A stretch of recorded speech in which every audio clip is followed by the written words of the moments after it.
You may soon be able to purchase wine and beer at Trader Joe's. And we get the latest from Police Chief Paul McDonald on this episode of Barnstable Today. It's Tuesday, April 12th, 2016. I'm Sarah Mantle.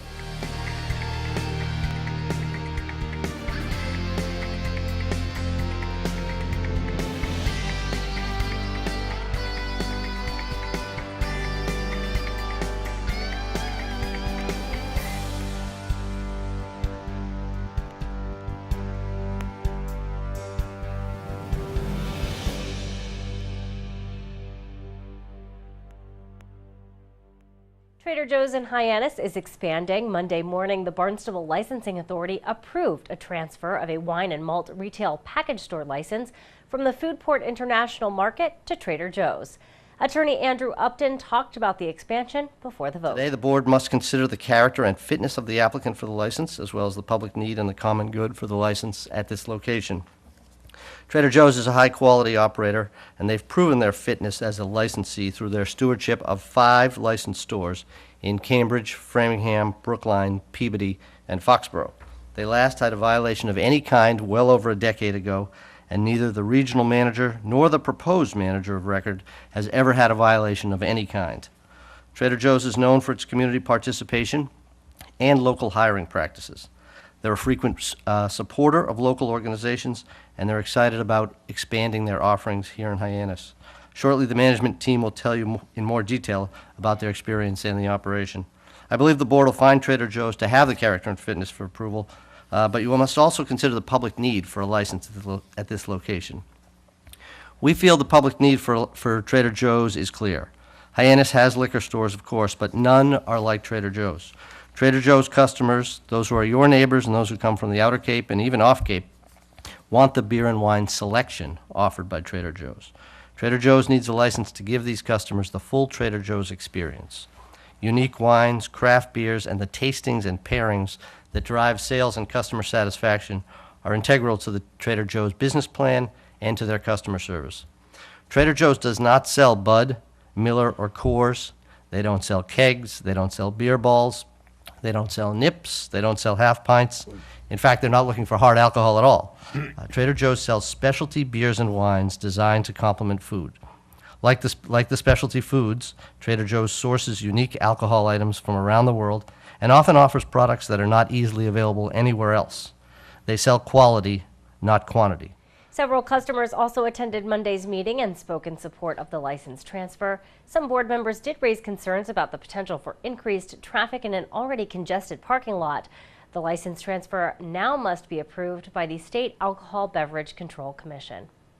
The Barnstable Police Department has been working hard to keep heroin out of our community. To get the latest, Channel 18's Sarah Colvin talks with Barnstable Police Chief Paul McDonald. Chief, last week at this time we were talking while a large amount of raids and search warrants were being executed, and then we learned much more about that afterwards. So I kind of wanted to review the events that happened last Tuesday and then get some follow-up on that big bust. Well, last Tuesday was the culmination of a 6-month-long investigation. We talked last week. We were right in the middle of the execution of 18 separate search warrants.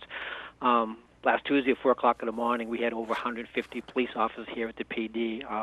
They all fanned out, and the idea was to execute all 18 warrants at the same time because we were concerned that if we executed them one at a time or individually, phone calls would be made and we would lose the opportunity to apprehend several of the individuals. And because we were looking for individuals who were wanted in connection with murder, we knew they were possession of firearms, we knew they were major drug dealers in the Cape Cod, specifically in the Barnstable area. Most of the warrants were no-knock warrants. So because of that, we requested assistance from the Massachusetts State Police, their stop team, and the ATF sent down a couple of their SWAT teams also because all were no-knock warrants. It turned out to be very successful. We originally had 15 arrest warrants for all 15 individuals. That day we arrested 13 of them. The next day we arrested 2, and subsequently we've got 4 additional search warrants, and they too have all been picked up. And Chief, are all of these folks that were arrested associated with what we're learning is called the Naughty Block Gang?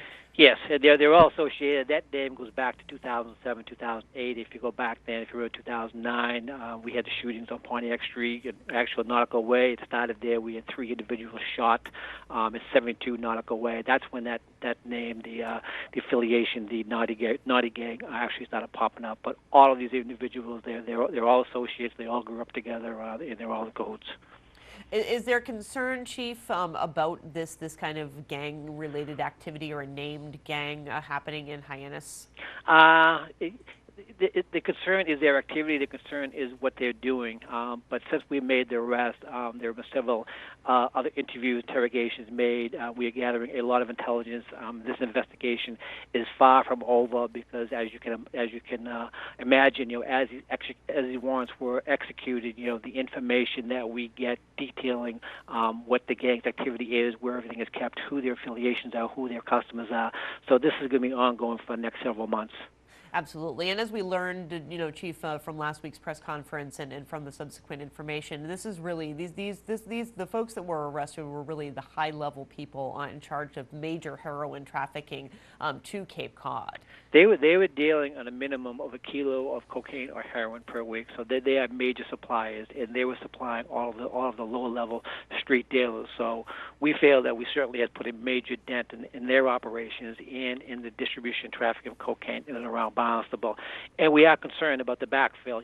That's always a possibility. So that's why we're trying to gather this additional information. Absolutely, but the hope is that getting all of these folks off the street is really going to make a big dent in that. Now, Chief, where we're looking at thinking of, as you say, 1 kilo of cocaine or heroin coming onto Cape Cod every week. Yes. That's in the hands of these folks. Where is that coming from? And are you working with other police departments off Cape to kind of try to figure out where the kind of the link is for that? Where is it coming we from? know where the link is. I won't give a specific location, but it's in Bristol County. It is off Cape, and we are working very, very closely with that organization.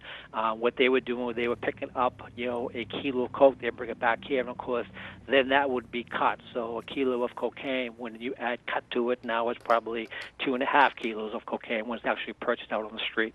Absolutely. And Chief, also through those busts where 3 folks were arrested arrested and charged with murder in the first degree. Well, that was the whole main focus of the investigation. This was not a drug case, and during the investigation of the drug investigation, we developed this information. This whole case started with the murder investigation. That's how it all got started. And as we moved into it, we started identifying possible suspects. And then we were trying to develop information to prove them and get the warrants for them. That's when we went to the federal government. We needed their assistance because they had some resources that we needed, some specialized equipment that we needed. We got that, and that's how that came to fruition. And eventually, when the warrants were executed last Tuesday, the primary focus was the one individual, Tyrone Gomes, who was already in jail. We had locked him up 2 weeks earlier, but he was not charged with murder until last Tuesday because we did not want to tip our cards to the other 2 individuals. Our main thrust last Tuesday was to pick up the other 2 individuals for murder. Absolutely, and that was done. So were all the people that were arrested, Chief, last week still behind bars now? What's going on with everyone? I believe 2 individuals, 2 or 3 of the females, reading the paper this morning, we were not notified, but reading the paper this morning, 2 of them apparently are pregnant, so the judge showed some lenience to them and released them to their parents. Even though they're adults, they released them to their parents, which makes no sense to me. But. Right, indeed. Well, Chief, certainly an excellent coordinated effort. I know there was a lot of moving parts to this investigation, and as you say, the investigation continues, but certainly a tip of the hat to the department and all involved for this major bust. Thank you, I appreciate that. No worries. So, Chief, other than that, how are things looking, in Hyannis or in Barnstable as a whole? Over the past Unfortunately, we had a fatal motor vehicle accident last Friday night around 10:30. A one-car motor vehicle accident drove off the road at the intersection of Parker Road and Church Street in West Barnstable.